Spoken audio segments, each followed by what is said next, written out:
Hey everyone, What If Fan here, bringing you another exciting part of What If Reborn in Highschool DxD as a Lucifuge. You can find the fanfic title and the original author's name on my Patreon page. Make sure to check it out and show them some love. If you enjoy the video, don't forget to like, subscribe, and ring that notification bell so you never miss an upload. Quick update. The series What If Fusion deck user in a different Yu-Gi-Oh! GX is now on hold, since we've caught up with the author. So now, I need your help picking the next project for the channel.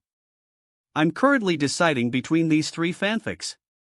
What if creating the strongest Strawhat crew by reading manga? What if Reincarnated in Bleach as Toshiro Hitsugaya? What if Reincarnated in Marvel as a gamer? Please vote in the poll and let me know which story you'd like to see next. I'll take the top pick and start working on that series next. Also check out my Patreon channel for early releases of all the series, where you can find all the series released one day ahead of YouTube. Alright, let's jump into it. Chapter 201, Roy vs. Scathack, Queen of the Land of Shadows. I'm curious, Scathack, what class were you summoned as? Roy asked Scathack. I wasn't summoned as any class. I simply heard rumors of someone capable of killing me, so I came. Scathack chuckled, a rare smile gracing her cold features. Her words stunned everyone. No class? How is that possible? Rin gasped in disbelief. This isn't a normal summoning, then. Why did you attack us? She pressed, glaring at Scathack. She couldn't understand why the Holy Grail system would summon Scathack without a class. It meant she didn't have a master. Because the one who can kill me is here, Scathack replied, her gaze fixed on Roy. Roy frowned. Who told Scathack that he could kill her? And who summoned her? This Holy Grail war was different from what he remembered. Something was amiss. Suddenly, a thought struck him. The only ones who controlled the throne of heroes were Gaia and Alea, the collective consciousness of the planet. They were the only ones who could summon servants at will. So, they were the ones who had summoned Scathack. Were they trying to use a servant to eliminate him? It made sense as the consciousness of the planet, Gaia and Alea couldn't directly intervene. They could only use the heroic spirit summoning system. But it was a foolish attempt. Even all the servants in the throne of heroes combined couldn't defeat him. Roy smiled. Master, be careful. Saber exclaimed, stepping in front of Roy to protect him. Don't worry, I'll handle this, Roy reassured her, gently pushing her aside. Scathack, unbound by a class, could wield the powers of multiple classes. She was far stronger than an average servant. Saber was no match for her. Saber hesitated for a moment, then stepped back. After all, Roy was her master, and she had witnessed his power. He was as strong as any servant. Be careful, Rin said, a hint of worry in her voice. Ishtar raised an eyebrow. Why was Rin cheering for the enemy master? Don't worry, Roy said to Rin with a smile, then walked towards Scathack. Scathack, no, it's easier to call you master, he said. Do you wish to become my disciple? That would be good. It would be even better if you could kill me with the magic spear I bestow upon you, Scathack said with a playful smirk. No, I have no such intention. It's just a title, Roy replied with a chuckle. Is that so? What a pity, Scathack said, her smile fading. Could you tell me why you want me to kill you? Roy asked, curious. He knew the reason, of course. Scathack had taken countless lives in her past, be it humans, wraiths, or even gods. She had fought and slain numerous powerful beings. As a result, she was cursed with immortality. And the land of shadows she ruled was eventually ejected from the world, making her an existence akin to a god. Unable to find a worthy opponent, Scathack was lonely. She longed for a glorious death in battle against a powerful foe.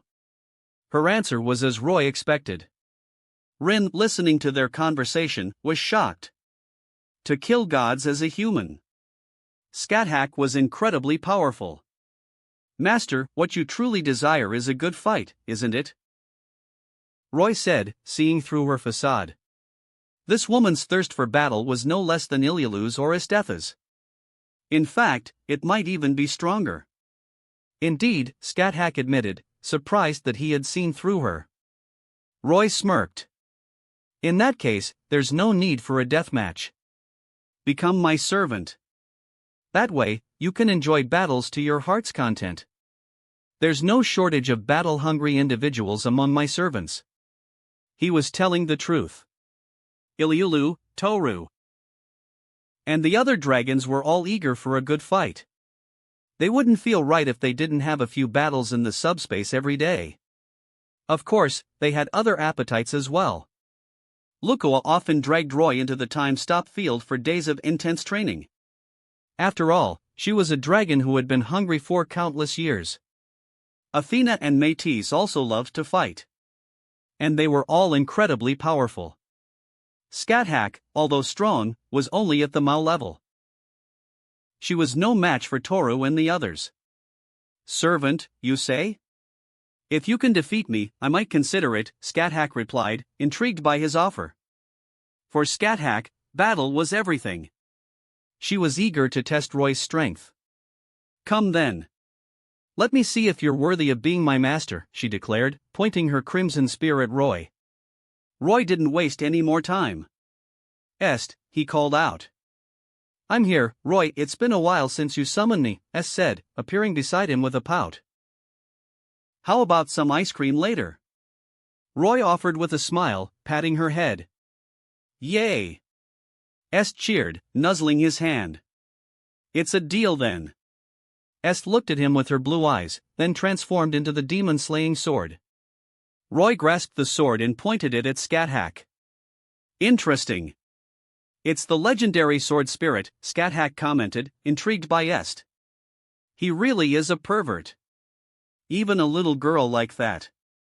Rin muttered, disgusted by Roy's actions. She had initially looked down on him for summoning a little girl, but seeing Est transform into a sword shocked her. A spirit that could transform into a weapon. She had only read about such beings in legends. Her curiosity about Roy grew.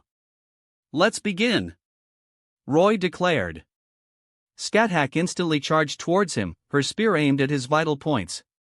Her spear skills were unmatched, far surpassing Lancers. Countless spear images appeared before Roy in an instant. Be careful! Rin couldn't help but shout. It was as if the entire world was filled with spear images. Saber's expression also turned grim. Strawhat's spearmanship was godlike. Her swordsmanship was no match for it. She considered using Avalon to defend. But before she could decide, Roy acted. He didn't use any fancy techniques. He simply raised his sword and swung it down. The spear images vanished, and Roy's sword clashed against Strawhat's spear. What? Strawhat was shocked. Her attack had been neutralized. Many had broken through her attacks before, but they had all relied on brute force. Roy, however, had effortlessly deflected her spear with a simple sword strike. This had never happened before. And she realized that he hadn't used any magic. He had relied solely on his swordsmanship. In her long life, no one had ever matched her spearmanship. But now, there was someone whose swordsmanship could rival her spear skills. Her fighting spirit surged. Impressive swordsmanship. Let's continue, she declared, attacking again. Countless spear images flew towards Roy, but he effortlessly deflected them all with his sword. Clang! Clang! Clang! Their movements were incredibly fast, their figures blurring as they clashed. Sparks flew as their weapons collided. The battle was fierce. Rin stared in awe. Is he even human, she wondered. He must be a servant too. Ishtar exclaimed. It was almost impossible for a human in this era to possess such power. Roy must be a heroic spirit. Saber was also shocked by Roy's swordsmanship. Although Saber was confident in her own swordsmanship, it was a skill honed on the battlefield. Compared to Roy's transcendent swordsmanship, it was nothing. The battle raged on. Thanks to the barrier Roy had erected, their fight didn't attract any attention. Ha ha! Come on! Skathaka's voice was filled with excitement. She attacked relentlessly with her spear. Roy, however, remained calm and effortlessly blocked every attack. Skathak realized that he wasn't using his full strength, and she was displeased. Clang! Their weapons clashed once more, then Skathak leaped back. "What is your name?" she asked, her red eyes fixed on Roy. "Ah, apologies for not introducing myself earlier. I'm Roy Lucifuge." "Just call me Roy," he replied with a smile. Chapter 202, Successfully Capturing Skathak. Roy. That's a good name. I know you haven't been using your full strength, but I'm about to unleash a sure kill attack. I hope you won't die from it, Skathak said with a serious expression. This attack had killed countless people, even gods. Skathak had grown to admire Roy's swordsmanship during their brief duel. She didn't want him to die. Bring it on. I can handle anything you throw at me, Roy replied confidently. He knew what she was planning to use. Lancer had used the same attack earlier. It was Gibalg, the spear that reversed causality, guaranteeing a heart strike. But Roy wasn't afraid. He had several ways to counter it. He could use his overwhelming power to defend, or he could defeat Skathak before she could activate it. And even if Gibalg did pierce his heart, it wouldn't kill him. But that wasn't what he intended to do. He would use the prophecy authority he had usurped from Odin. Prophecy allowed him to see the future, which involved the power of causality.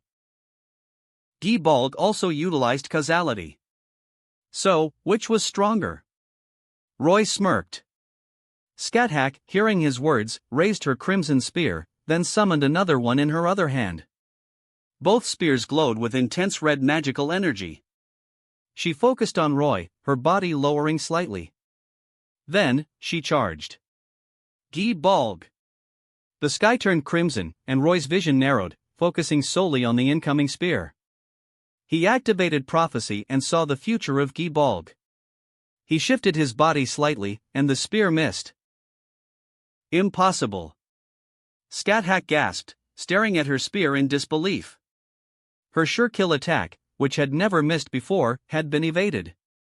It seems my prophecy is stronger, Roy mused. When Gibalg was launched, he had seen countless ways to dodge through prophecy. But in all of them, the spear still pierced his heart. So, he had interfered with the causality of Gibalg, effortlessly avoiding the attack. How did you do that? Skathak asked, bewildered. She had absolute confidence in Gibalg. No one should be able to avoid it. But this young man had defied her expectations, shattering her confidence. She was both disappointed and intrigued. You'll find out once you become my servant, Roy replied with a mysterious smile. Skathak sighed. Sigh, very well, I look forward to serving you. That's not enough, Roy said, shaking his head. What? Is there something else I need to do? Are you perhaps interested in my body? Skathak asked, raising an eyebrow. In battle, she was cold and ruthless. But normally, she was more like a mature and playful older sister. Ahem, of course not, Roy denied, though he couldn't deny that Skathak was attractive. To become my servant, you need to form a contract with me. I see. Skathak nodded, a hint of disappointment in her expression. Don't worry, Roy thought with a smile. I'll have plenty of fun with you later. Let's begin the devil transformation ritual then, he said. Skathak nodded. Rin watched in stunned silence as Skathak was transformed into a devil. A pair of large black devil wings sprouted from her back, enhancing her allure and giving her a queenly aura. I knew he wasn't human, Rin muttered. She hadn't expected Roy to be a devil. But unlike the disgusting devils she had seen before, Roy was different. Hey, what do you mean by not human? Roy asked, glaring at Rin. Well. Rin stammered, embarrassed. Forget it. Now that this is over, let's go home, Roy said with a sigh, not wanting to dwell on it. Leaving already? Rin felt a pang of disappointment. Of course. It's late. We should go home and get some sleep. By the way, didn't Sakura invite you over? Why don't you come with us? Roy offered. Rin remembered Sakura's invitation. But she decided against it. She could tell that Roy was a dangerous man. If she went with him, she might not be able to protect her chastity. I'll visit tomorrow. See you then, she said, then quickly dragged Ishtar away. Roy watched them leave, oblivious to Rin's thoughts.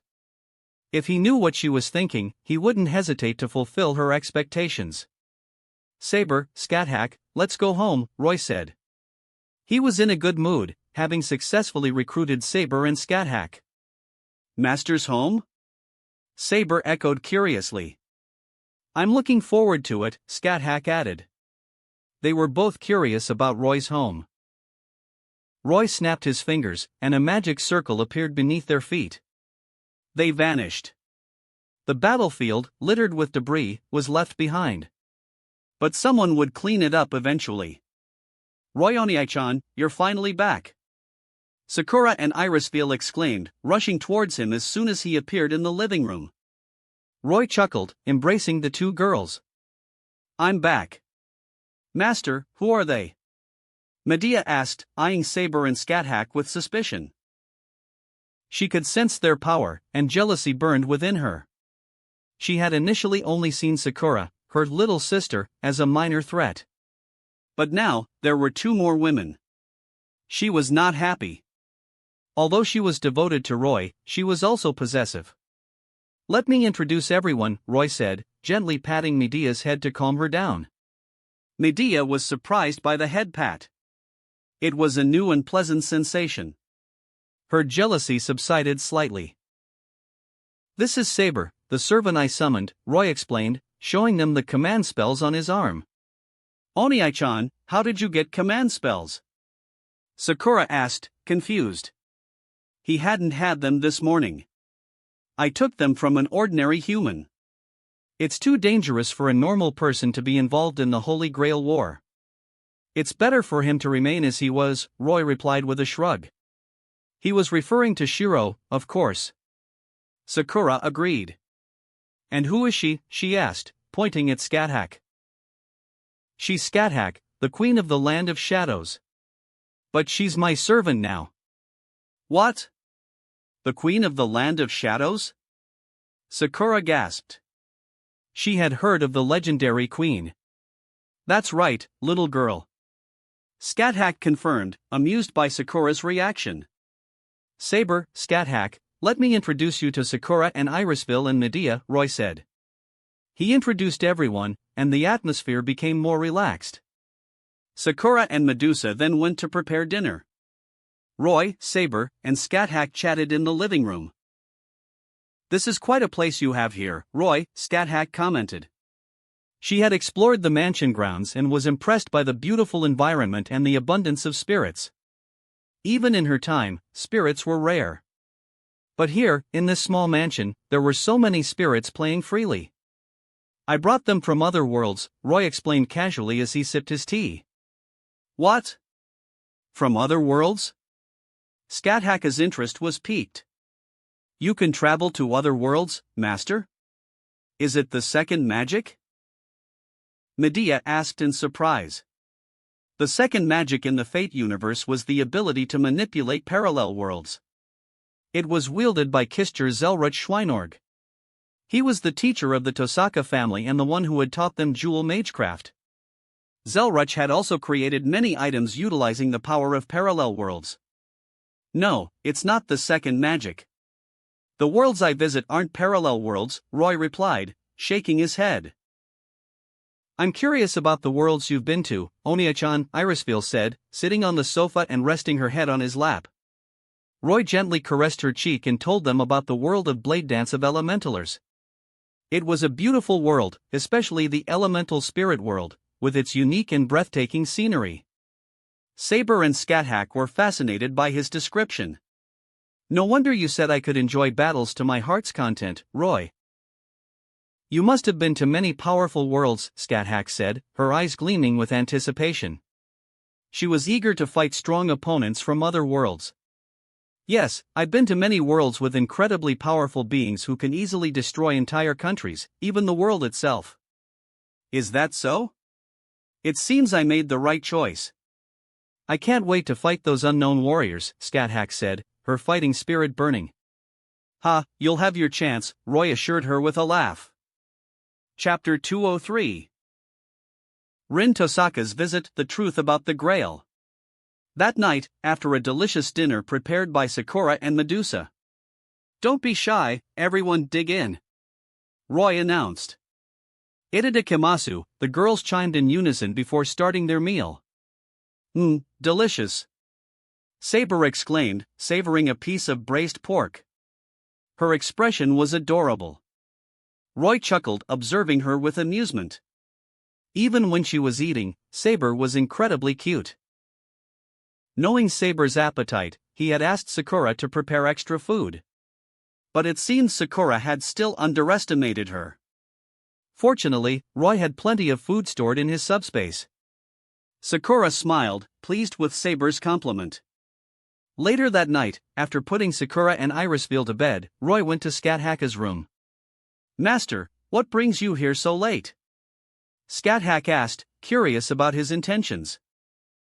The next morning, Roy took a shower and quietly returned to Sakura and Irisville's side, slipping back into bed and feigning sleep. But he was soon woken up by Sakura. Roy-oni-chan, breakfast is ready. Ugh, okay. Roy yawned. Although he had spent the night training Scathach, he was still full of energy. After all, he had once fought several dragons alone. Where's Scathach-san? Sakura asked, noticing her absence. She had asked Medusa to wake Scathach up. Scathach-san said she's skipping breakfast, Medusa replied. But how can she? Sakura frowned. It's fine, Sakura. Don't worry about her. She's an immortal queen. She won't starve from skipping a meal. Besides, she's already full, Roy said with a wink. What? Sakura didn't quite catch his last words. Nothing. Let's eat. Roy chuckled, patting her head. Sakura shrugged and focused on her breakfast. Is this Sakura's home?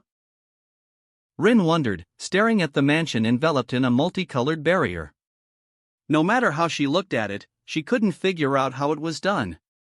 Ordinary bounded fields couldn't achieve such a feat. She recalled Roy's overwhelming power from last night and shuddered. To be able to fight the legendary Scathach and defeat her so easily. Rin couldn't imagine how this powerful being could exist in this era. Even the Grand Magi of the Clock Tower couldn't do that. But her current concern was how to get inside. She knew that many mages had tried to enter the mansion before, but they had all failed. This place was known as the Dream Manor, a beautiful and elusive paradise. As she was pondering, Sakura emerged from the mansion. Wani-chan. Sakura? Come on in, Wani-chan. Sakura said with a warm smile, taking Rin's hand and leading her inside. Wow! Rin gasped, stunned by the scenery. Although it looked like an ordinary mansion from the outside, the interior was a breathtaking wonderland. And there were all kinds of spirits playing around, which shocked Rin even more. Sakura, what are those? She asked, pointing at the frolicking spirits. Roar! Suddenly, a tiger-like spirit pounced towards them with a roar. Ah! Rin screamed in fear. Ishtar, who was in spirit form beside her, materialized, ready to protect her master. But she hesitated. The spirit simply licked Rin's face playfully. Rin was bewildered. He. Sakura giggled. The spirit just wanted to play. Go away! Rin exclaimed, finally pushing the spirit away. What was that all about? She grumbled. She glared at Ishtar, questioning why she hadn't intervened. That was an elemental spirit. Roy-oni-chan brought them here. They're quite friendly, Sakura explained with a smile. She beckoned the spirit, and it ran towards her, rubbing against her like a cat. It's quite docile now, Rin commented, still a bit shaken by the earlier encounter. But she was fascinated by the spirits. Let's go. Ryonie-chan is waiting for us, Sakura said, leading the way. Rin followed, marveling at the various spirits they encountered. Welcome back, Master. Two high-ranking spirits dressed as maids greeted Sakura with a bow. There are even maids? Rin stammered in surprise. Even the Tosaka family at its peak didn't have maids like these. And now, she couldn't even imagine having maids. Due to her practice of jewel magecraft, the Tosaka family was practically bankrupt. She had never considered the possibility of having maids. But Sakura already had two. Rin felt a pang of jealousy. Sakura nodded to the maids and entered the mansion. Rin followed, numb with shock. This place was like a dream. It was no wonder it was called the Dream Manor. You're here, Roy said casually, lying on Scathacka's lap as she fed him peeled grapes. Rin scowled at him. He was so decadent, a true devil. Rin, you're bad-mouthing me in your mind again, aren't you? Roy asked, reading her expression. No, I'm not. And please don't call me so casually, she retorted. Heh, Rin. You don't think you can just walk away after entering my territory, do you? Roy asked with a sly grin. Kakik, how about I lock you up and make you my? He trailed off, leaving the threat hanging in the air. Rin shivered. She blushed. What did he mean by make you my? Sakura giggled. She knew Roy was just teasing. Rin realized she had been tricked and glared at him, but she couldn't do anything here. She had to suppress her anger. All right, enough with the jokes. I'm here to discuss the Holy Grail War with you, she declared, her expression turning serious. Rin hadn't come just to visit Sakura. She also wanted to discuss the Holy Grail War with Roy. After all, Roy's side was overwhelmingly powerful. Roy alone could probably defeat all the other servants, and he had Sakura's help as well. If nothing unexpected happened, the Grail would definitely fall into Roy's hands. That's why Rin had come to visit, hoping to understand his intentions. The Grail? I don't really need it, but... Roy trailed off. But what? Rin asked eagerly. But she had gotten her hopes up too soon. But Saber needs it, so I plan to let her use it, Roy replied with a smile. Rin's face fell. As expected, he wasn't going to give the Grail to anyone else. The Grail isn't as powerful as you think. The idea that it can grant any wish is an exaggeration, Roy said, shaking his head. What? Rin was stunned. The Holy Grail had always been known as an omnipotent wish-granting device. But Roy was claiming that it was an exaggeration? What do you mean? She asked, bewildered. Saber, Sakura, and the others also looked at Roy with confusion. It's impossible for the Grail to grant any wish. For example, could it make me a god? Roy asked rhetorically, eating a grape that Scathach had peeled for him. The rumors about the Grail's wish-granting abilities were just a deception. Its true purpose was to connect to the root, allowing one to learn the third magic, soul materialization, and achieve immortality. Rin and the others were stunned. Could the Grail really grant a wish like becoming a god? So the Holy Grail War is a lie? Scathach was the first to realize the truth. Yes, it is, Roy confirmed with a nod. Rin couldn't accept it. After a while, she finally calmed down and came to terms with the fact that the Holy Grail War was a sham. But if it was a lie, what was its true purpose? What is the Grail's real purpose then? She asked Roy. Of course I know, Roy replied with a smirk. What is it? Rin pressed. Want to know? Yes. Come here then. Roy sat up and patted the spot next to him. Rin blushed. She wanted to call him a pervert, but her curiosity was too strong. She sat down beside him. Roy lay back down, resting his head on her lap. He gently caressed her legs, finding a comfortable position. Rin felt incredibly embarrassed, especially with Sakura watching, but she took a deep breath and asked, "Now will you tell me?" "Of course. Let me explain." The third magic was a magic passed down through the Einsborn family. Also known as the Heavensfeel, it was the magic of soul materialization, a way to achieve true immortality. 3 things were required to achieve the Heavensfeel: a vessel, magical energy, and sacrifices. The vessel was the Lesser Grail, which was inside Irisfeel. But Irisfeel could now control the Lesser Grail and absorb souls, so she wouldn't be assimilated by the Greater Grail. The second requirement, magical energy, was provided by the Greater Grail, which was located under Fuyuki City. And the final requirement was the souls of servants. Only when the Lesser Grail had absorbed enough souls could it open a path to the root. Rin and the others were stunned. The Holy Grail War, which they had been fighting for, was just a tool for achieving a magic. And the true goal was the root, the ultimate desire of all magi. It was unbelievable. The Holy Grail War had been a lie from the very beginning. "Master, can the Grail really not grant wishes?" Saber asked, her voice filled with disappointment. She had become a heroic spirit and sought the Holy Grail to save Britain from its destruction. But now, she learned that the Grail couldn't grant her wish. She was heartbroken. Chapter 204, What is your wish, the shameless Ishtar? Roy chuckled, hearing Saber's question. While the Grail isn't an omnipotent wish-granting device, it can still grant some minor wishes. Really? Saber's eyes lit up with hope. But Saber, don't get your hopes up yet. Even though the Grail can grant some wishes, it might not be able to fulfill yours, Roy said, then turned to Rin, gesturing for her to peel some grapes for him. Rin sighed but complied.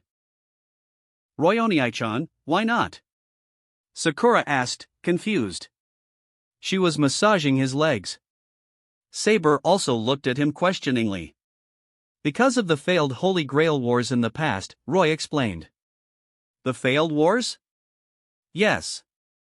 In the previous wars, the rules weren't clear, and many servants died tragically. Some of them cursed the Grail with their dying breath. So, the Grail is now tainted. If you wish for world peace, it might just kill everyone to achieve that peace. After all, without humans, there would be no conflict, Roy said with a shrug. He wondered why Kiritsugu desired peace so much. What did world peace have to do with him? Besides, this world was already peaceful. Roy concluded that Kiritsugu was simply a busybody. This world didn't need a savior. The only one who could save themselves was themselves. If the Holy Grail system didn't exist, the incineration of humanity wouldn't have happened. Rin, Saber, and the others fell silent after hearing his explanation. They hadn't expected the Grail to be like this, twisting wishes and going against their original intent. What was the point of such a Grail? It was better to destroy it. Saber clenched her fists, feeling frustrated. If she couldn't find a way to save Britain, would she have to return to that battlefield again? She was unwilling to accept that fate. After forming a contract with Alea and becoming a servant, her world had been put on pause. If she broke the contract, she would return to that final battle. Roy, seeing her expression, understood her thoughts. Don't worry, Saber. I know why you became a heroic spirit. Although the Grail can't grant your wish, someone else can, he said. Who? Saber asked, her curiosity piqued. She didn't even question how he knew her wish. Me, of course. Do you want to restore peace to your country? Do you want endless jewels? Roy asked, looking at Saber and then at Rin. Their eyes lit up. Rin, of course, couldn't resist the allure of jewels. Even Ishtar, the useless goddess, was the same.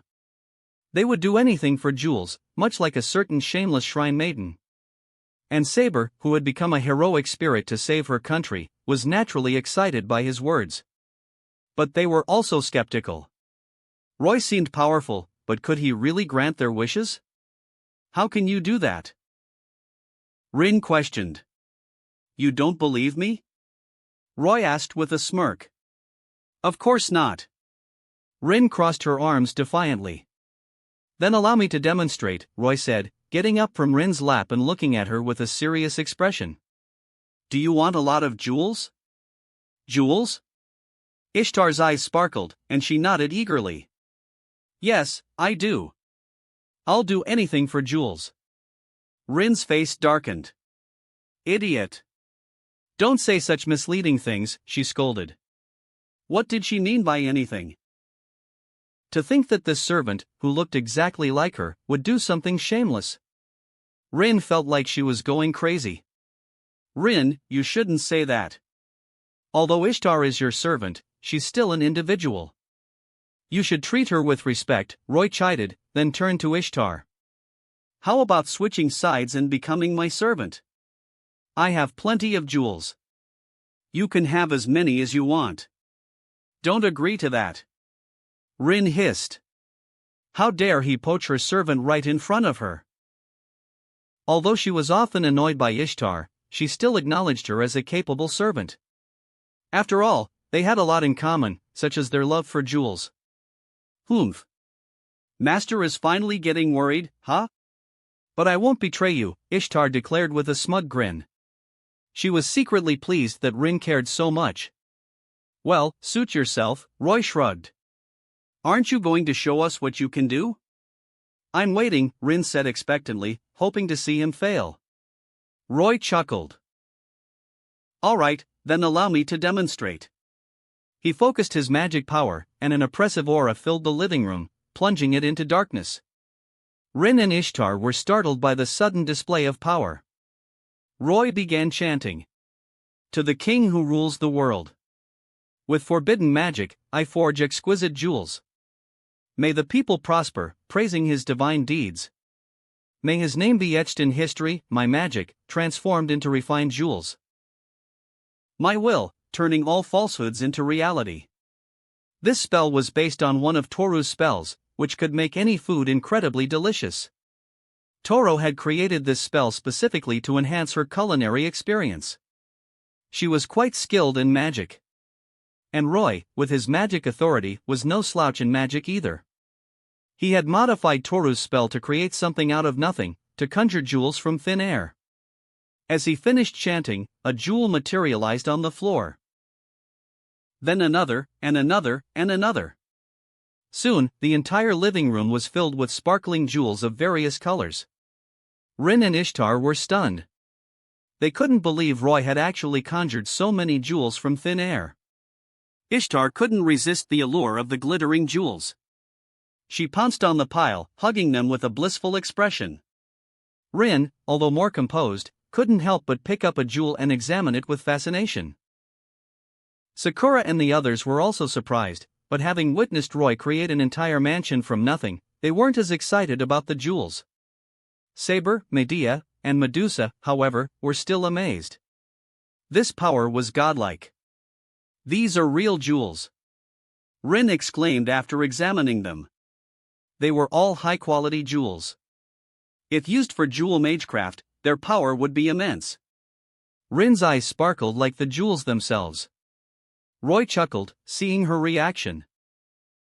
He then casually lay down, resting his head on Rin's lap and his feet on Sakura's lap.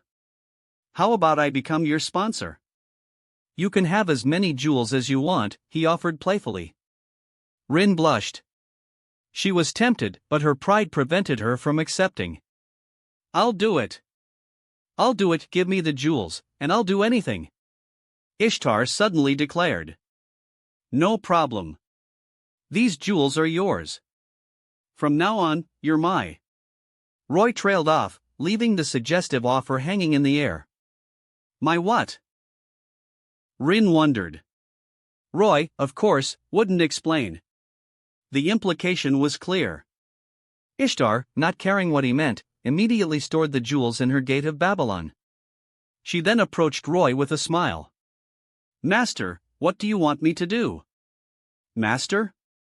Hey, Ishtar, I'm your master. Rin exclaimed. Ah, you're my master too, but Roy is also my master now, Ishtar replied nonchalantly. That's right.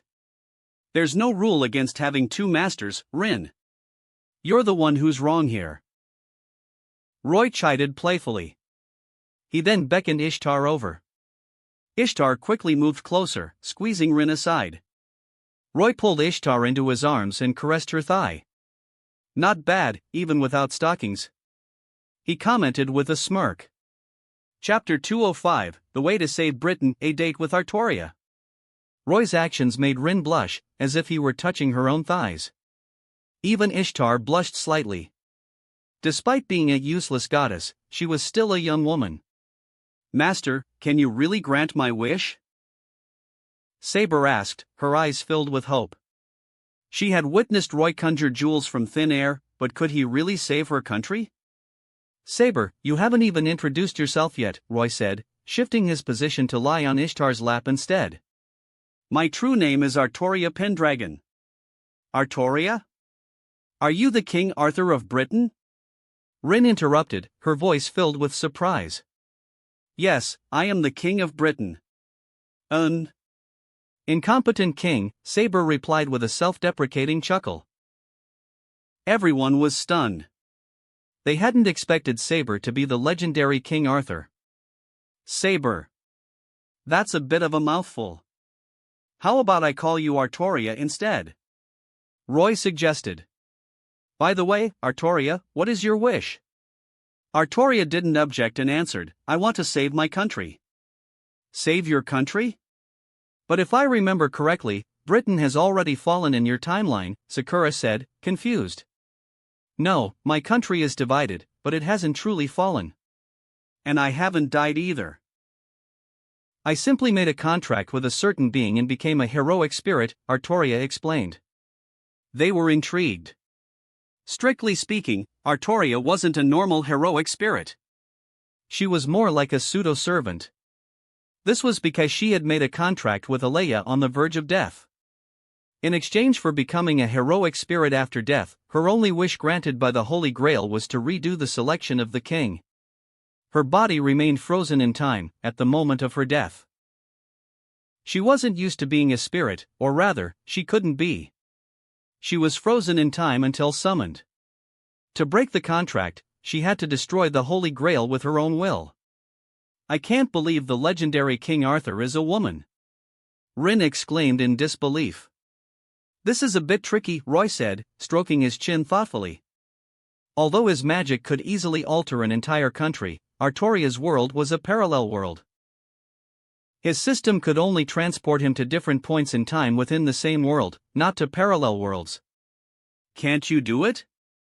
Artoria asked, her voice laced with disappointment.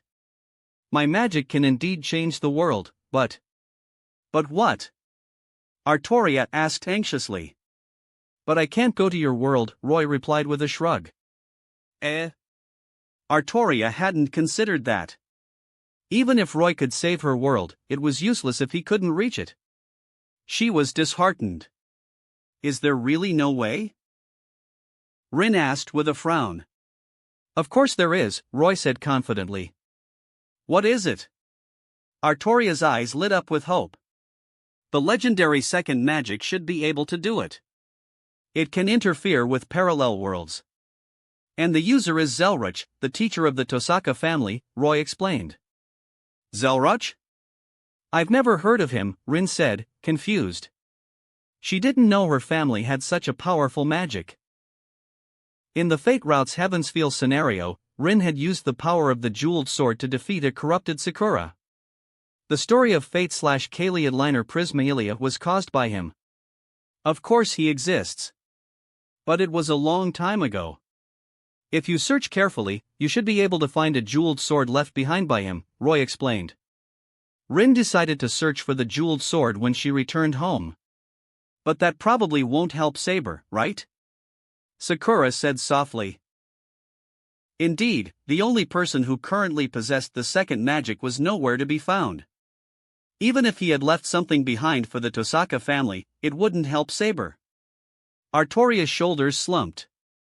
Don't worry, I have another way, Roy said. What is it? Artoria asked eagerly. It's both simple and difficult, Roy replied with a mysterious smile. Just tell us already. Rin exclaimed, annoyed by his cryptic words. It involves the one who made the contract with Artoria. And if I'm not mistaken, Scathack, it's also related to how you were summoned here. The one who made the contract with me?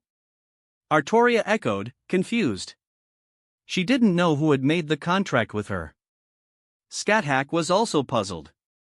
She had simply heard a voice telling her about someone who could kill her. And she had been offered a chance to leave the Land of Shadows, so she had agreed without hesitation. But she didn't know who had summoned her. Don't worry about that for now. Artoria, I promise I'll save your country. But... Roy paused. But what? Artoria asked, her eyes filled with hope. But after I save your country, you have to become my queen, Roy declared. Queen? Artoria blushed. I knew you wouldn't help without asking for something in return. You're such a devil, Rin scoffed. Of course. I'm a devil. I never do anything without a reward, Roy replied with a grin, taking her words as a compliment. It's only natural, Scathack chimed in. Just like I agreed to become Roy's servant in exchange for him showing me more powerful opponents. Rin sighed. Everyone here was so strange. Alright, let's leave that topic for now. Artoria, let's go on a date, Roy said, standing up and offering his hand to Artoria. We need to develop our relationship before you become my queen. Artoria blushed, but she took his hand. Roy pulled her close, and they vanished in a flash of light. Sakura, Medea, Scathack, and Rin were speechless. Roy had just left to go on a date with his servant, leaving them behind. Sakura looked envious. She had never been on a date with Roy alone. Meanwhile, Roy and Artoria appeared on a bustling street. Roy frowned, seeing that Artoria was still wearing her armor. Artoria, why are you still wearing your armor? You should wear something nice for a date. Come on, let's buy you some clothes, he said, pulling her along. Master, there's no need. I can change my clothes with magic, Artoria protested. Magic clothes won't do. Come with me, Roy insisted with a smile. He took her to a clothing store filled with beautiful clothes. Artoria's eyes widened as she took in the sight. Artoria, what kind of clothes do you like? Roy asked as he browsed the racks. Ah, this. Artoria was knowledgeable about the world thanks to the Holy Grail, but when it came to fashion, she was clueless. Then let me choose for you, Roy said, seeing her confusion. Artoria had a rather petite figure. This limited their options considerably. Roy even picked out a school swimsuit for her to try on. How do I wear this? Artoria asked, staring at the swimsuit with a bewildered expression. Don't worry, I'll ask the staff to help you, Roy said, pushing her towards the fitting room and calling for assistance. Soon, Artoria emerged from the fitting room, wearing the school swimsuit. Roy's eyes lit up. Although it was a bit revealing, she looked adorable, and Roy was pleased. Artoria, wearing such a shameful outfit for the first time, was quite embarrassed. Even the King of Knights was just a girl at heart. This Artoria, who hadn't experienced the events of the original story, was more like a king than a girl. That's why Roy had brought her out alone. He wanted her to experience life as a normal girl, not just a king who sacrificed everything for her country. Roy took out his camera from his subspace and snapped a few pictures of Artoria in her swimsuit. He then handed her a pink swimsuit with frills. Artoria, go try this on and show me, he said. How do I wear this? Artoria blushed, her bewildered expression making Roy's heart melt. Don't worry, the staff will help you, Roy reassured her, pushing her back into the fitting room. He then turned to the staff member. Please wrap up all the clothes Artoria tries on. Certainly, sir, the staff member replied with a smile.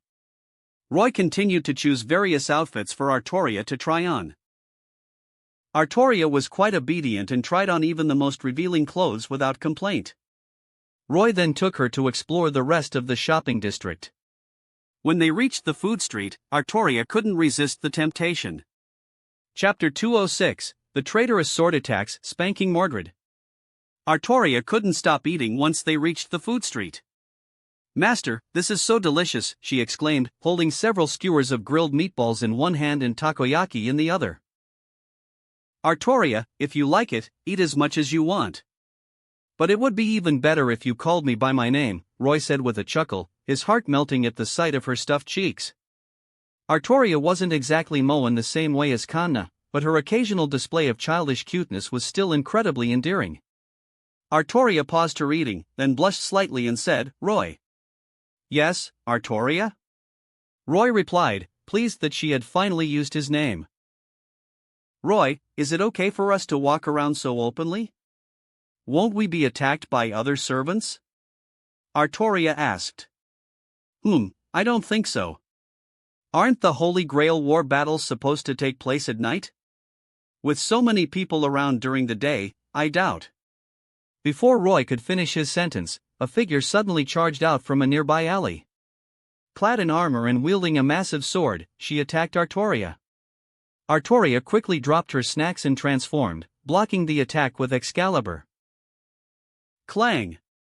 The force of the impact shattered the ground beneath them. People screamed in panic at the sound of clashing metal. "Isn't that Clarent and Mordred?" Roy thought in surprise, recognizing the familiar sword. More and more servants were appearing out of nowhere. Was Alea responsible for this? Roy could only marvel at the situation. This was like a free recruitment drive for his peerage. He even considered raiding the Throne of Heroes. He could have any SSR he wanted. The idea took root in his mind. He decided to pay the Throne of Heroes a visit before leaving this world. Somewhere in the void, Alea shivered. Roy, seeing the chaos erupting in the street, snapped his fingers. Snap! Time seemed to rewind around them. The people who had witnessed the attack returned to their previous state, as if they had seen nothing.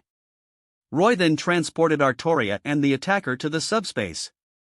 "You're Mordred?" Artoria finally recognized the armor. She had fought Mordred in her rebel army on the battlefield before becoming a heroic spirit. "Heh, father. I didn't expect you to still be alive. Well then, allow me to finish you off," Mordred declared, removing her helmet to reveal a face that looked strikingly similar to Artoria's, with golden hair tied up in a ponytail. She looked like a younger, more rebellious version of Artoria. But to Roy she was just a brat. Mordred had always respected her father, King Arthur, and was proud of him. She hadn't followed her Aunt Morgan's orders and acted according to her own desire to be acknowledged by her father. But her origins were a secret that, once revealed, would lead to rejection by King Arthur. Feeling betrayed, Mordred joined forces with Morgan. She sought to gain her father's acknowledgement through rebellion. "Mordred, why would you do this?" Artoria asked, still unable to understand why Mordred, one of the Knights of the Round Table, had betrayed her. Was she truly unfit to be a king? Because I believe I can rule Britain better than you," Mordred replied with a grin. "Is that so?" Artoria fell silent for a moment, then said, "But I still don't believe you're worthy of being a king." "What? Damn it! I even destroyed the country you protected, but you still won't acknowledge me?" Mordred roared, frustrated. She had believed that defeating her father would earn his recognition. But that was just her wishful thinking. Artoria would never acknowledge her as a worthy successor. Enraged, Mordred charged at Artoria. Artoria met her attack head-on. "Artoria, just give the brat a good beating." "Don't overthink it," Roy said with a chuckle. Artoria, hearing his words, nodded. "Understood. Who are you calling a brat?" Mordred snarled. But she was too busy fighting to retort properly. Mordred realized that her father's attacks were much fiercer than before. She could barely block them, her arms numb from the force. When did father become so strong? This was because Artoria was determined to put Mordred in her place. With Roy's unlimited magical energy supply, she could unleash her full power. Clang! Clang! Clang! The entire street was destroyed by their battle, but they seemed unconcerned about the damage, likely realizing they were in a separate dimension. Mordred was still too young and inexperienced. She was no match for Artoria. After a dozen exchanges, she was knocked to the ground. Damn it!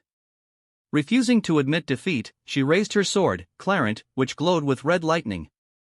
She was about to unleash her noble phantasm. Artoria also prepared to release her noble phantasm.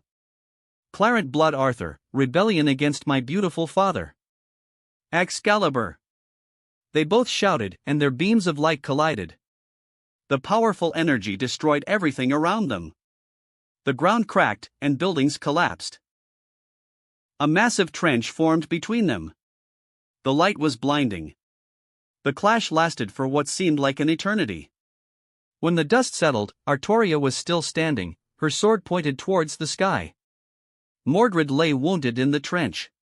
She was severely injured but didn't disappear because she wasn't a servant. Her physical body had been summoned.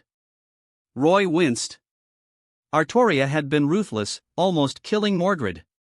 Was this the legendary father-daughter love?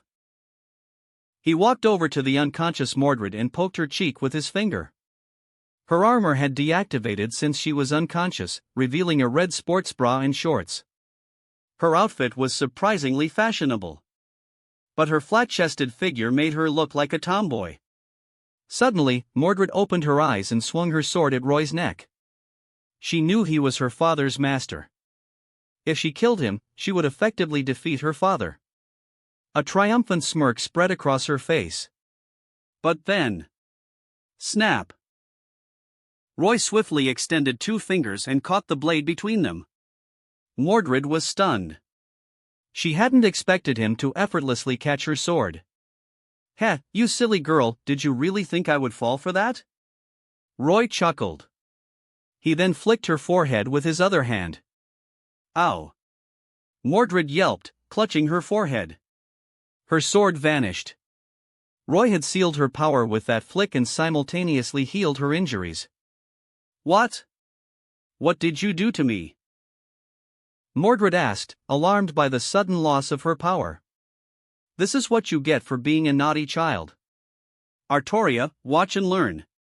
This is how you discipline a brat, Roy said, then lifted Mordred onto his lap and spanked her. Smack! Smack! Smack! The sound echoed through the room. Ah! You despicable fiend! How dare you do this to me? I won't let you get away with this. Mordred's indignant cries echoed through the air, but she couldn't break free from Roy's grasp. Artoria, witnessing this scene, blushed. She hadn't expected Roy's lesson to be like this. Humph. Still defiant, are you? I'll make sure you remember this. Roy declared, redoubling his efforts. After a thorough spanking, Mordred finally stopped shouting. Her bum was bright red. Roy, seeing that she had finally quieted down, stopped spanking her and looked down. He was surprised to find Mordred's eyes filled with a strange, almost seductive light. He froze. What was going on? How did spanking her turn her on? Roy knew that Mordred was a tsundere with a sharp tongue, a ponytail, and a bit of a father complex. But he had never heard of her having a masochistic side. Have you learned your lesson? He asked, trying to maintain a stern expression. He had to correct Mordred's bad behavior. Yes, yes. Don't stop. Keep spanking me, Mordred pleaded, her eyes filled with a surprising allure. This wasn't something a rebellious child should be saying. Well, you asked for it. I've never received such a request before, Roy said with a shrug, then delivered another spank. Whap! Mum! Mordred moaned. It seemed he had awakened something within her. Roy continued spanking her. All right, it's getting late. Let's head back, he said, glancing at the sky. After spending the day shopping with Artoria, then witnessing the battle between Artoria and Mordred, it was almost evening. It was time to return home. Chapter 207. I cornered Rin Tosaka against the wall. It's actually Saber Alter. Roy, she. Saber began hesitantly, looking at Mordred, who was being carried by Roy. Mordred had just attacked them. Should they really take her back home? Don't worry, Saber. Kids need to be disciplined to behave. You're not being a very good father, are you? Roy teased, wagging his finger at Saber. Saber sighed. Fine. She also had complicated feelings towards Mordred. She couldn't bring herself to kill her own child. Hey! Where are you taking me? Let me go! Mordred protested, finally regaining her senses and struggling in Roy's arms. Roy simply spanked her a few more times, and she quieted down. Back at the mansion. Rin glared at Roy as he entered with Mordred. You're quite efficient, aren't you? Going out for a bit and bringing back another little girl. Are you some kind of lolicon? She remarked sarcastically. Roy, annoyed by her snide comment, set Mordred down and approached Rin with a menacing aura. What are you doing? Rin stammered, intimidated. She regretted her words. Why did she have to provoke him? But it was too late for regrets now. Roy continued walking towards her, and Rin backed away until she was cornered against the wall. Roy placed his hand beside her head, trapping her in a cabiton. He leaned closer, examining her face. Rin's eyes darted nervously, unable to meet his gaze. Roy gently lifted her chin and kissed her. Aha! Rin's eyes widened in surprise. Her first kiss had been stolen just like that. After a while, Roy finally released her. That's what you get for being mean to me. Next time you try that, I'll punish you properly. Understand? He whispered playfully in her ear. Rin nodded instinctively. Roy let her go. Wani-chan, why were you so mean to Royoni-chan? Sakura scolded, not showing any sympathy for Rin's predicament. Rin felt like crying. Even her own sister wasn't on her side. Let me introduce everyone, Roy said, pulling Mordred over and having her sit beside him. He kept his hand on Mordred's head, preventing her from escaping despite her struggles. Sakura, Medea, and the others looked at Mordred curiously, then at Artoria. They noticed the striking resemblance between the two. They looked almost identical. This is Mordred. She's my new maid from now on, Roy announced. What? A maid? I refuse. Mordred protested, waving her arms. But she couldn't break free from Roy's grasp. I know you're happy. There's no need to be so excited, Roy teased. I'm not happy. Mordred retorted. Such a naughty child. Roy sighed and spanked her again. Humiliated, Mordred finally settled down. Is she related to Saber? Irisfeel asked, noticing the resemblance. Mordred is actually Saber's daughter. She was also summoned unexpectedly, Roy explained briefly. The girls weren't surprised. It would be strange if they weren't related, given their similar appearance. Why have there been so many unexpected servants summoned lately? Rin wondered with a frown. First, it was Scathach, and now Mordred. What was going on with this Holy Grail war? Don't worry about it, Roy said dismissively. He knew the reason, of course. Alea had summoned Scathach and Mordred to deal with him. But he didn't care. He even welcomed it. He hoped Alea would summon more servants. Like Jeanne d'Arc, Kyoheim, Nero Claudius, Tamamonome. By the way, Rin, why haven't you gone back yet? Do you want to stay the night? You're welcome to, Roy said, noticing that it was getting late. I am going home now. Goodbye. Rin exclaimed, flustered. She quickly left, afraid of being kept by Roy. Ha ha ha. Roy laughed, watching Rin flee in a panic. He then thought to himself, since Alea summoned those servants to deal with me, there must be others hiding in Fuyuki City. Should I go find them and take them out tonight? He decided to go with that plan. He informed Sakura and the others. Royoni-chan, won't that attract the attention of other masters? Sakura asked worriedly. 5 official servants had already appeared, summoned by their respective masters. Not counting Scathack and Mordred, who were summoned irregularly. They were Medusa, Medea, Artoria, the now-deceased Lancer, and Ishtar. There were still 2 masters and servants unaccounted for.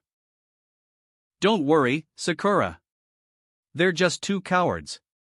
It doesn't matter, Roy replied dismissively. He had fought several battles already, but the remaining 2 masters hadn't shown themselves. They were probably too scared. And even if they did appear, they would just be lambs to the slaughter.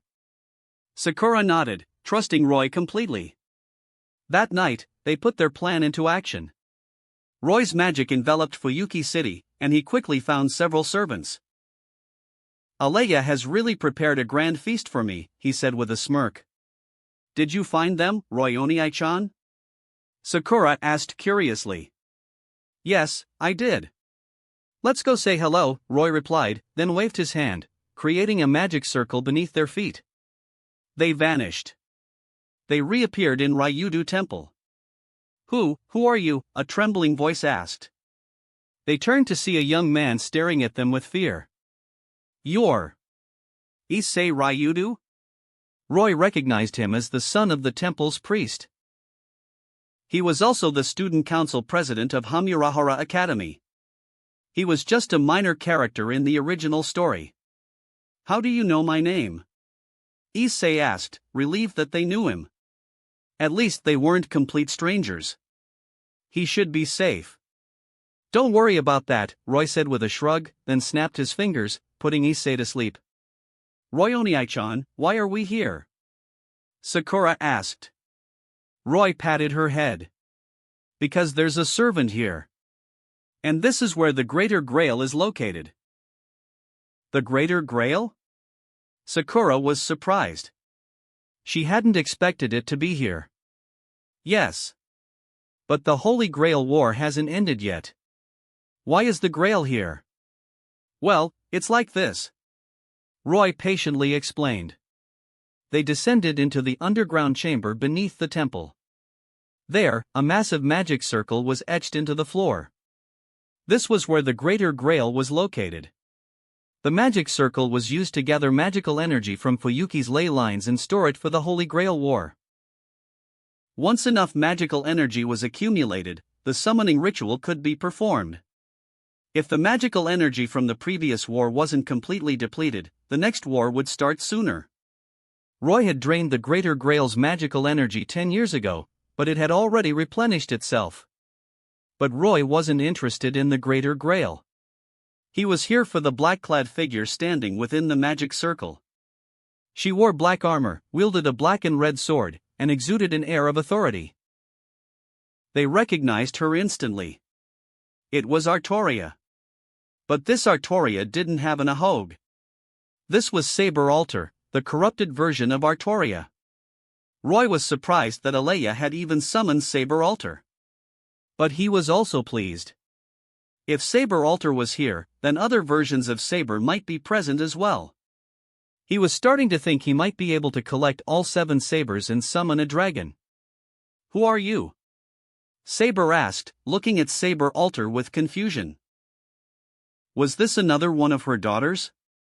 But Saber Alter didn't answer. She simply glared at them with cold eyes.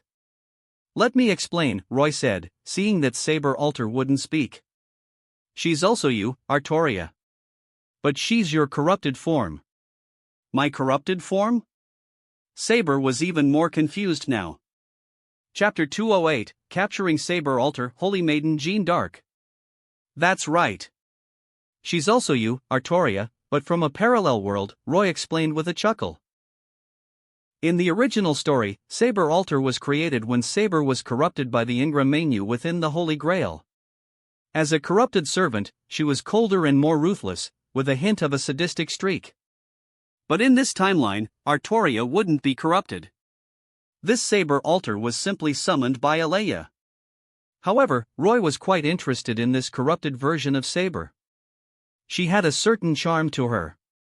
Just then, Saber Alter charged at Artoria with her black and red sword.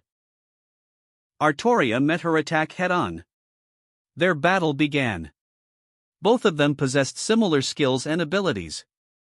Saber Alter had an endless supply of magical energy from the Greater Grail, while Artoria had Roy's support. They fought fiercely, holding nothing back. After a brief exchange of blows, they both unleashed their noble phantasms. Two beams of light clashed, shaking the entire underground chamber. Roy waved his hand, reinforcing the chamber with his magic. "They're so strong," Irisfeel exclaimed in awe. Indeed, Medusa and Medea agreed, their eyes gleaming with admiration. They knew they were no match for either saber. Scat-Hack, however, remained calm. She was confident that she could defeat Saber Alter easily. Seeing that the two sabers were evenly matched, Roy grew impatient. There were many other servants summoned by Alea in Fuyuki City. He couldn't waste time here. He suddenly appeared before Saber Alter. Saber Alter's eyes widened in surprise, but she still swung her sword at him. "Master, be careful!" Artoria cried out in alarm. "Don't worry," Roy reassured her, then effortlessly caught Saber Alter's sword between two fingers. He placed his other hand on her head, giving her a head pat. He simultaneously sealed her magic power. He then probed her with his magic, trying to find the black mud that had corrupted her. But he couldn't find it. Saber Alter's corruption was caused by the engram menu within the Holy Grail. If he could find and remove the black mud, she should revert to her normal self. But there was no trace of it. What's going on, he wondered. Looking at the stunned Saber Alter, he decided that this wasn't so bad either. This version of Saber Alter was quite cute. He continued petting her head.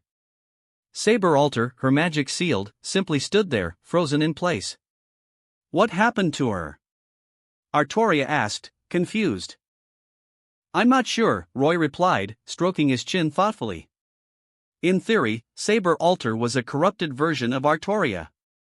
If he could purify her, she should revert to her original form. But he realized that this Saber Alter wasn't simply a corrupted Artoria. She had a distinct personality. The fact that he couldn't purify her was proof of that. But it didn't matter. If she could be purified, it would be great to have two sabers. But if not, it wasn't a big deal either. Seeing that Saber Alter was still unresponsive, Roy severed her connection to the Greater Grail. He then performed the devil transformation ritual on her.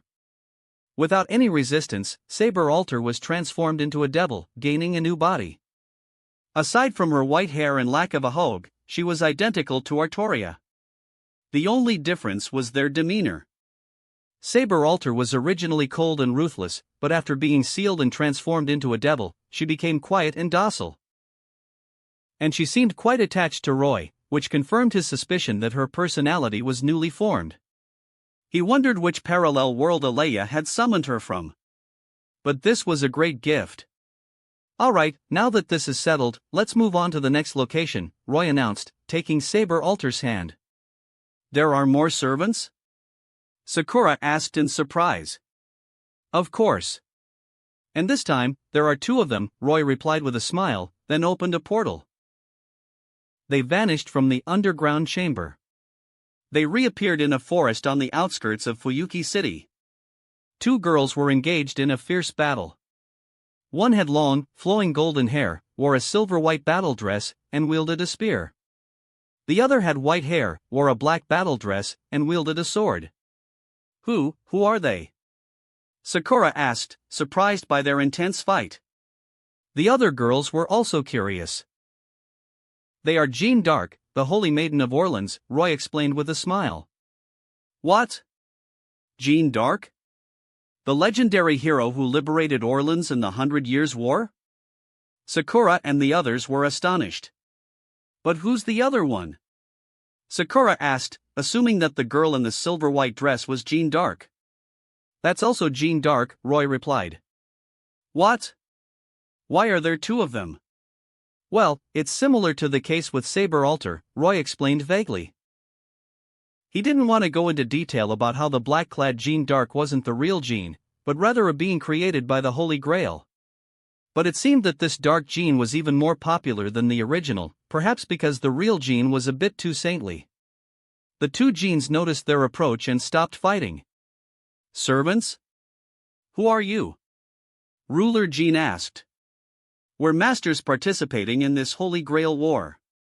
Are you Jean Dark? Sakura replied, seeing that Roy wasn't going to answer.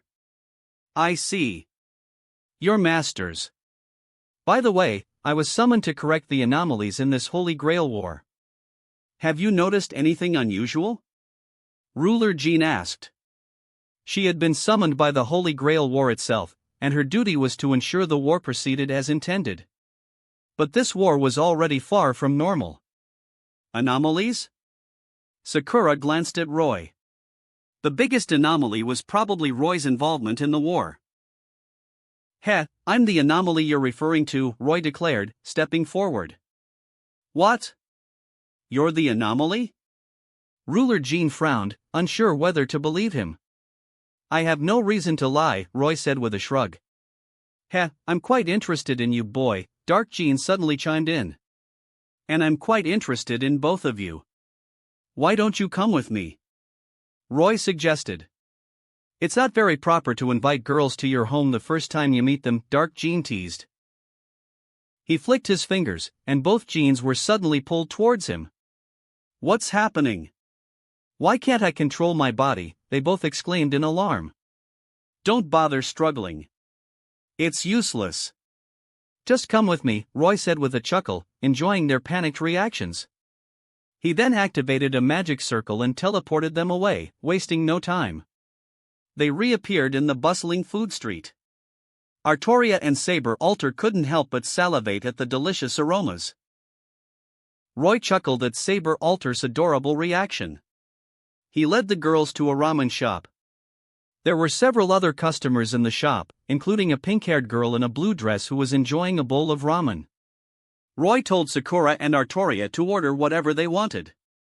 He then sat down across from the pink-haired girl. She had a cute face and fluffy ears. It was Tamamonome, the caster-class servant. Roy hadn't expected to encounter her here. If he had to choose his favorite servant, Artoria would be his first choice, but Tamamonome would definitely be his second. Even Scathack could only rank third. He found Tamamonome's desire to be a good wife incredibly endearing. Chapter 209, The Good Wife and Fox, Tamamonome, the Shy Mash. Slurp. Tamamonome slurped up the noodles, a satisfied smile spreading across her face. She looked absolutely adorable.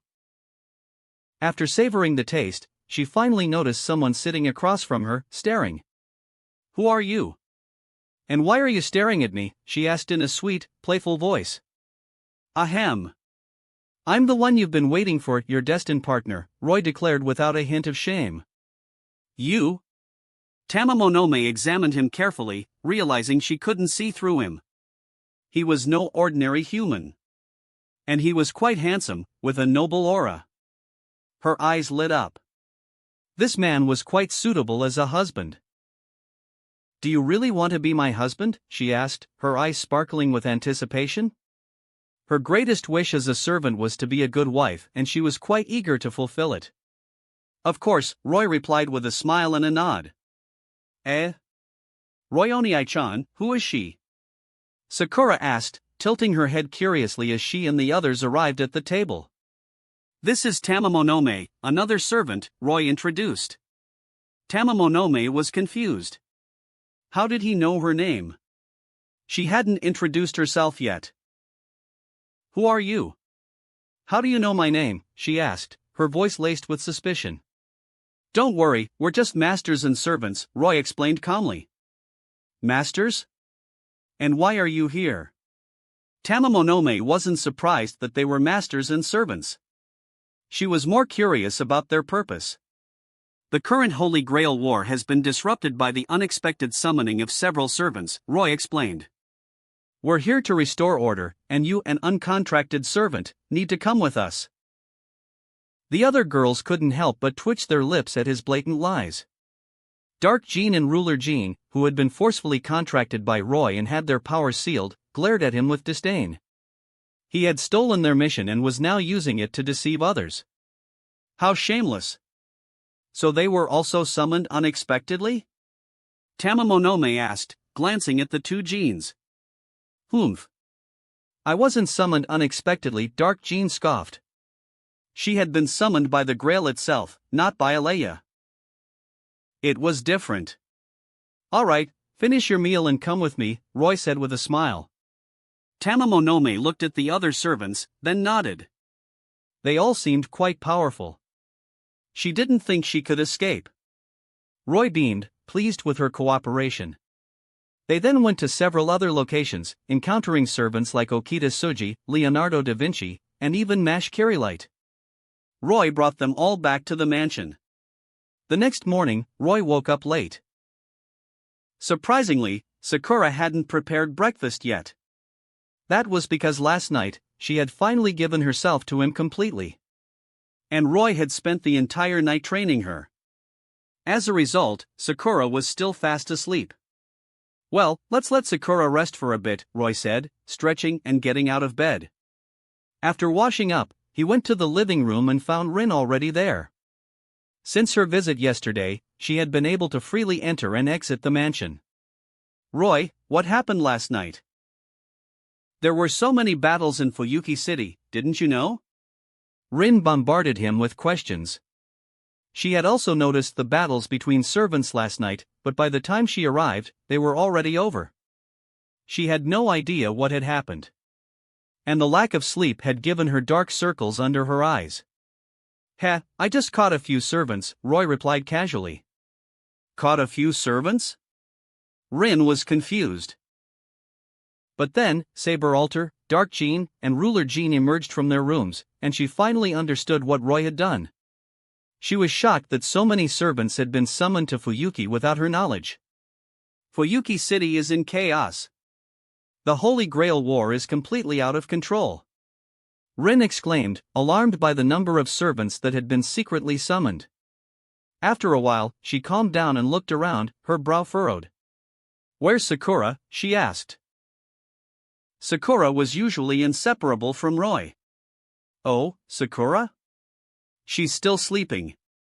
She's exhausted from last night, Roy explained. Exhausted? Rin felt relieved, then a thought struck her. Why was Sakura exhausted? Could it be? She blushed, imagining certain scenarios. Roy, seeing her reaction, knew what she was thinking but didn't say anything. Just then, Mash Kirilight entered the living room. Good morning, Senpai, she greeted Roy with a bow. She was wearing a pink sweater that accentuated her figure, her pink hair covering one of her eyes, and a pair of glasses.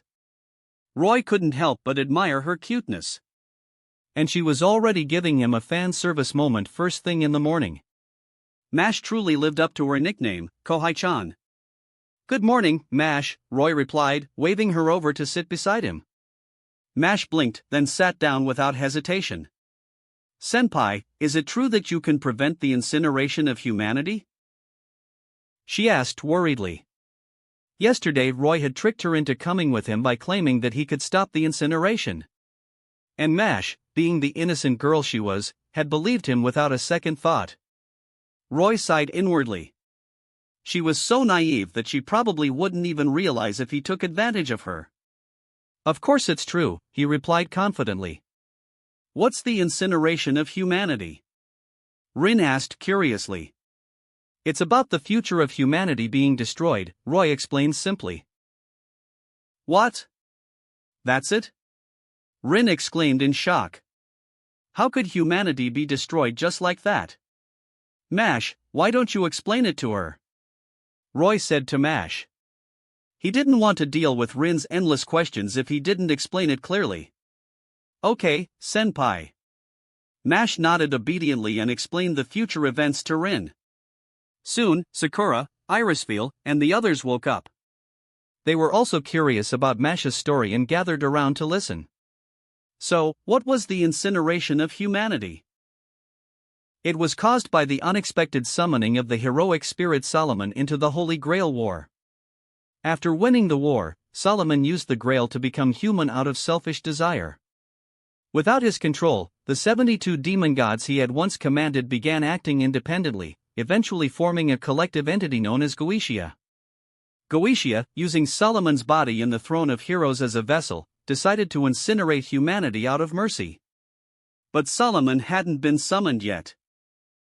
These events hadn't happened. So Roy's plan was to raid the Throne of Heroes and eliminate Solomon and the 72 demon gods. That way, the incineration of humanity would never occur. Although there were many parallel worlds in the Fate universe, there was only one Throne of Heroes. By eliminating Solomon and the demon gods at their source, he could solve the problem for all parallel worlds. This also aligned with Roy's original goal. He had been planning to raid the Throne of Heroes all along. After Mash finished explaining, Rin, Sakura, and the others were worried. Roy smirked, then revealed his plan to Mash. Mash's eyes widened in excitement. This plan could indeed prevent the incineration. And without the Throne of Heroes, the countless disasters caused by summoning servants in various parallel worlds would also cease. She looked at Roy with admiration. Roy, on the other hand, was thinking that by raiding the Throne of Heroes, he would eliminate all the other servants in all parallel worlds. This meant that his Artoria would be the only saber. Perfect. Mash, how will you repay me after I save humanity? Roy asked, leaning closer to her with a mischievous grin. Mash blushed furiously. She hadn't thought about that yet. If you don't answer, I'll decide for you, Roy teased. Okay. Mash nodded shyly. How about becoming one of my wives after we save humanity? Roy suggested playfully. Mash's face turned even redder, and she lowered her head, almost burying it in her ample bosom. Chapter 210, Sundara and Sharp-Tongued taking down the King of Conquerors, Iskandar. I accept, Mash replied with a shy nod. After all, her purpose as a servant was to prevent the incineration of humanity. Humph. You're taking advantage of her. Rin suddenly exclaimed, feeling annoyed for some reason. Roy narrowed his eyes and looked at Rin. Rin felt a chill down her spine. He had threatened to take her first time if she badmouthed him again. But as a proud Sundara, she couldn't back down, despite her fear. What are you looking at? It's true. Saving humanity is everyone's responsibility. Why should Mash become your? Rin trailed off, blushing. I think you're mistaken, Rin Tosaka, Roy said with a smirk. I'm not obligated to save humanity. In fact, I could destroy this world if I wanted to. Do you know why? Rin was taken aback. Destroy the world? Don't joke about that. Oh? You don't believe me? Roy chuckled. Then I'll show you. He snapped his fingers. In the next moment, they were all transported high into the sky. Wow! The world looks so beautiful from here. Irisfield exclaimed, marveling at the scenery below. They were thousands of meters above the ground. Beautiful, isn't it? It'll be even more beautiful in a moment, Roy said with a sly grin, patting Irisfield's head. What are you planning to do? Rin asked, fear creeping into her voice. Roy wouldn't actually destroy the world, would he? Heh, you said I was joking, right? Well, I'll let you see for yourself. He raised his hand towards the ground. Freeze. Crack. Crack. Crack. Rin watched in horror as everything below them froze solid, starting from Fuyuki City. Buildings, streets. Everything was encased in ice. The ice spread rapidly, covering the entire world in a matter of moments. The cracking sound of freezing continued, sending chills down Rin's spine. It's over. The world is over. Rin cried, wishing it was all a dream. But it was real. And it was all her fault. The world was being destroyed because of her. The other girls remained silent, shocked by Roy's power but not worried. Artoria and the others had already realized that they were in a separate dimension. Only Rin, the idiot, hadn't noticed. Even Sakura and Irisfield knew that Roy was just trying to scare Rin. Crack. Crack. Crack. The world continued to freeze, and finally, the ground beneath them shattered, crumbling into dust. Only they remained, floating in the sky. Rin finally understood. It was all an illusion. See? I wasn't lying, Roy said with a smirk, gently lifting her chin. Tears of relief streamed down Rin's face. The world hadn't been destroyed because of her. Remember what I said last time? If you badmouth me again, I'll make you mine. So, come to my room tonight. Understand? Roy whispered in her ear. Rin blushed furiously but nodded. Good. Roy released her, then snapped his fingers, teleporting them back to the mansion. All right, it's time to finish this Holy Grail war, he declared. After teaching Rin a lesson, it was time to get down to business. He had captured all the servants summoned by Alea in Fuyuki City. The male servants had been sent back to the Throne of Heroes. Now, only 2 of the 7 official masters remained. Once he dealt with them and raided the Throne of Heroes, he could return to the underworld with his servant harem. He knew the identity of one of the remaining masters. It was Waver Velvet and his servant was Iskandar. He hadn't expected Waver to participate in the Holy Grail War. The other master was a mystery. They hadn't shown themselves, and even Rin didn't know who they were. The only thing they knew was that the remaining servant was a berserker. Royoni-chan, what should we do? Sakura asked curiously. First, we'll deal with Waver Velvet and his servant, Iskandar. We'll leave the berserker for last, Roy decided. The girls had no objections. Roy waved his hand, and they vanished in a flash of light. They reappeared in a small farmhouse. Just as they arrived, the door to the house opened, and a tall figure emerged. Ha, I told you we couldn't hide forever, didn't I, my little master?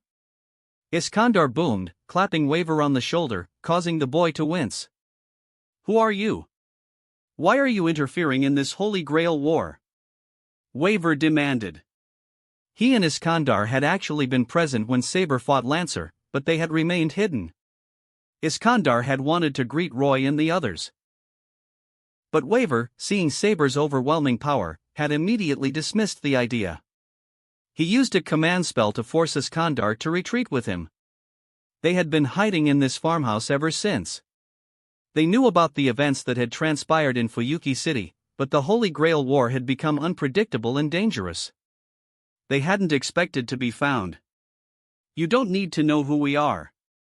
It's time for the King of Conquerors, Iskandar, to make his exit, Roy declared.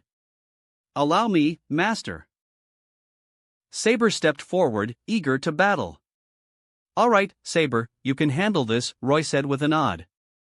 Wait. Waver stammered, terrified that they would kill him too. Don't worry, little master. Even if I lose, I'm sure they won't harm you, Iskandar reassured him with a smile. Don't worry, we won't kill you unless you try something stupid, Roy said with a shrug. He had no reason to kill Waver. They had no personal grudge against him. Ha ha ha, that's good to hear. Iskandar laughed heartily, then turned to Saber, his eyes burning with battle lust.